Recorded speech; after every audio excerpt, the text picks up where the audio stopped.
everyone. Welcome back to the Ravens Today Show with your host, Connor Gioffreda. Let's dive into what the rumors and mock drafts that I've been hearing as we get closer and closer to draft day. We, as of this video, are 10 days out from draft night. So let's just dive right into it, okay? So the Ravens have recently met with Oklahoma State corner Corey Black. He's also met with other teams as well, kind of like a top 30 prospect visit in terms of the corner position.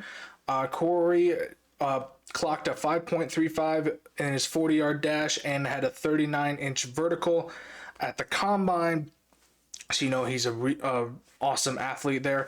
He, in his time at Oklahoma State as a Cowboy, he was clocked in 4 interceptions, 74 solo tackles, and 2 forced fumbles in his college career.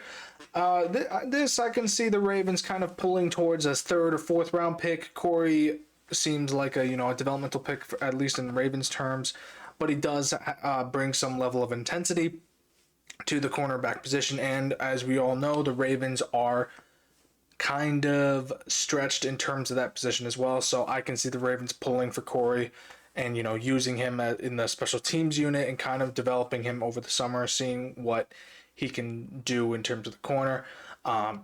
He could be that 6th pick that go for in terms of reps, and could definitely see the Ravens kind of investing in him a little bit. But again, he isn't high on my personal list for in terms of a corner, but a great developmental pick for the Ravens. And again, other teams have met with him, and this also includes Zoom calls from other teams too, from what I've heard. So he is a touted prospect in the cornerback position.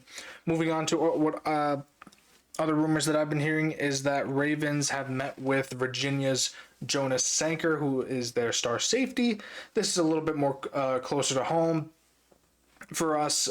He clocked 2 interceptions, 177 solo tackles, and 2 sacks in his career at Virginia. He was named to the first team All-ACC in 2024, and he clocked a 4.48 40-yarder, which, again, pretty fast and a great athlete. This kid seems like also a great pick for a 2nd round for me. He could, learn from Kyle Hamilton a little bit and kind of go work back and forth with Darius Washington, pending the Ravens do re-sign Darius Washington or match a deal, as he is a restricted free agent right now. But again, this would be a great developmental pick and a great depth pick for the Ravens. He could be used again for the special teams, like I said with Corey Black for a little bit, and then kind of really get into the role of safety. And we could see him kind of develop into the star and be, he's being mentored by Kyle Hamilton if the Ravens do decide to go this route with a safety pick in the later rounds. This wouldn't be a 1st round pick in my opinion. This would be more of a later round pick, 2nd or 3rd. I still want the Ravens to invest in the defensive line for that 1st round pick or an edge for that 1st pick. But again, I guess we'll have to wait and see in the next, as of this video, 10 days from now, draft night. Best night in football in the offseason. But again, we will have to wait and see. Also, I've been hearing around the bend in the latest mock drafts that Malachi Starks is favored to get that 1st round pick, and he will be a Raven as the come draft night. Don't really think this is the greatest way to go because we are severely in need of defensive line depth.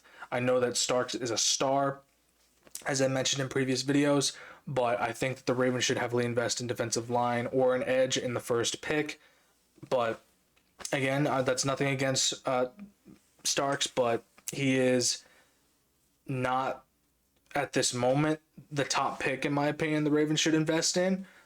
Or maybe if he, kind of could be a 2-way player where he is a corner or a safety at the same time, kind of like what Darius Washington became, where he was a corner and then transferred to a safety in the middle of the season last year.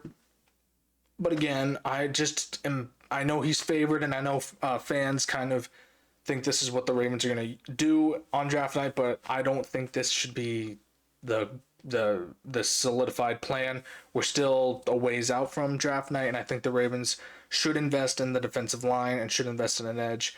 Again, nothing against Starks. If he's available on the later in the evening after first round, let's take him. But defensive line and edge are the top priorities in this draft. On defense and O line, like I've said before, O line as well, where that could come later in the draft, third, fourth round. But if Starks is available, again, second round, cool, let's go with him. I think he would be a valued asset to the Ravens. My last thing here that I've heard going into draft night is that the Browns are going to get another quarterback. Go figure. Because, they don't have enough. I'm sorry, Browns fans, but I gotta question your GM's comments with this. Recently, the Browns GM, Andrew Berry, was asked questions on, who he's the first round pick going to be, on quarterbacks and his quarterback situation. Because, Deshaun Watson's probably going to be out for another year. Joe Flacco is still elite in my opinion, but he's getting old.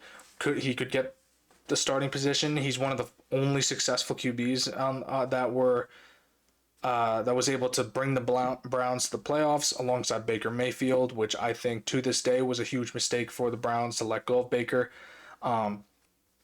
And he had many praises towards Alabama QB Jalen Milroe, and he even commented on the comparison between Milroe and Lamar Jackson, even going as far as to say Milroe is faster than Lamar Jackson.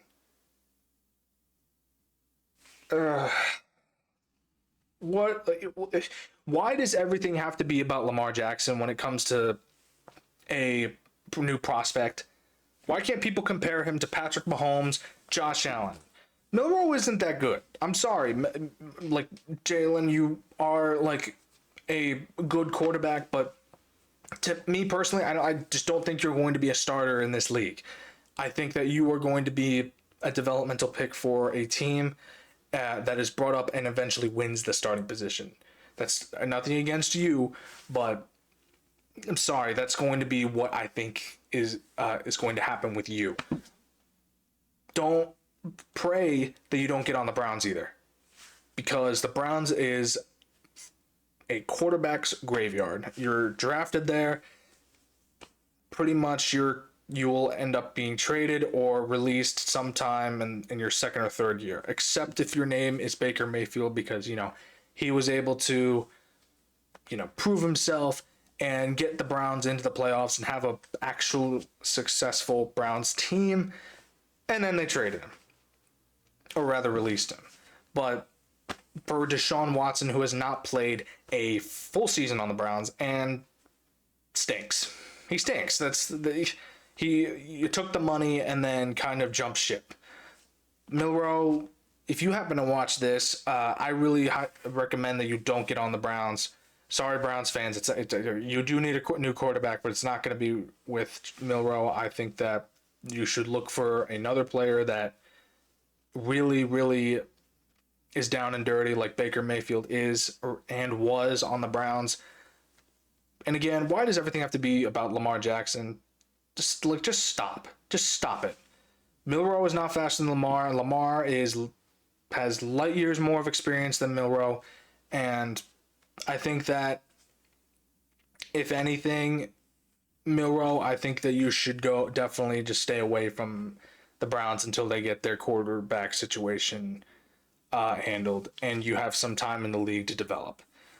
It's not, again, nothing against you, but I would just I'm going with my gut on this. And Andrew Berry, come on, man, you know better. You know way better than to mention Lamar Jackson's name. And Lamar owns you pretty much. He owns the Browns. He owns every single team in the AFC North. And it's just sad that you're comparing a player who has not had a chance to take a snap in the league to Lamar Jackson. I'm just saying.